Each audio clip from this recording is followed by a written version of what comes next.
हम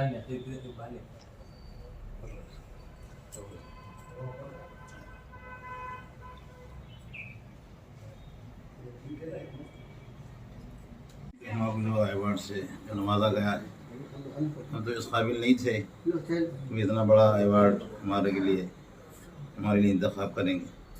हम तो बिल्कुल एक छोटी मोटी ज़िंदगी गुजारते रहे। मेरा तकरीबन 30-35 साल अरसा पूरा, बल्कि बचपना भी भैंसे में गुजरा और भैंसे में तकरीबन मसाजिदों में खिदमत करते रहे। जहाँ भी अल्लाह पाक मौका दिया तकरीबन खिदमत करते रहे।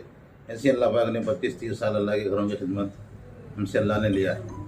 मैं अपने आप को ये समझता हूँ कि अल्लाह के घर की खिदमत की निस्बत पर अल्लाह ने आज हमें ये मौका दिया है। हमारी कोई कमाल नहीं, ना हमारे पास कोई सलाहियत है, न किसी चीज़ के अंदर भी कोई हमारा कोई नहीं, लेकिन अल्लाह ने अपने इन बड़े अकाबिरीन की, बड़े लीडर्स हजरात के दिलों के अंदर मोहब्बत डाली है, जिसकी वजह से हमको आज ये मुकाम हमको अल्लाह ने अता फरमाया। इसके साथ साथ अल्लाह ने जैसे दुनिया में इसका हमको मुकाम दिया, हमको ये नहीं बल्कि अल्लाह पाक इससे ज़्यादा हमको आखिरत में भी हमको नवाजे, क्योंकि दरअसल चीज़ आखिरत का मामला है। अल्लाह हम सब की आखिरत बना दे। और मैं साहब से भी बहुत खुशी के साथ ये गुजारिश करता हूँ कि साहब से बहुत पहले से इनके वालिद मोहतरम से हमारा निस्बत है। हम जब भी दारुल जामिया अरबिया भैंसा में पढ़ते थे, गंडेना साहब हमेशा हमारे जून 2 तारीख 2022 इस मौके पर तेलंगाना गवर्नमेंट ऑफ तेलंगाना बनने के बाद और सेपरेट तेलंगाना होने के बाद तेलंगाना गवर्नमेंट जनाब अब्दुल अजीज़ कल्लकुट्ला चंद्रशेखर राव साहब चीफ मिनिस्टर तेलंगाना स्टेट के, उनके अंडरशिप में हर साल जो तेलंगाना बनने का जश्न फंक्शन खुशी की बात मनाए जा रहे हैं।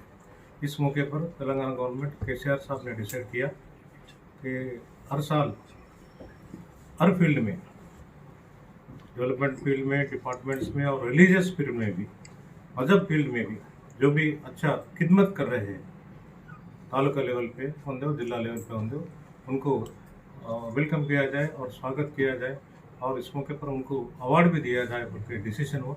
इस मौके पर निर्मल जिला डिस्ट्रिक्ट कलेक्टर ऑफिस में 2 तारीख को सुबह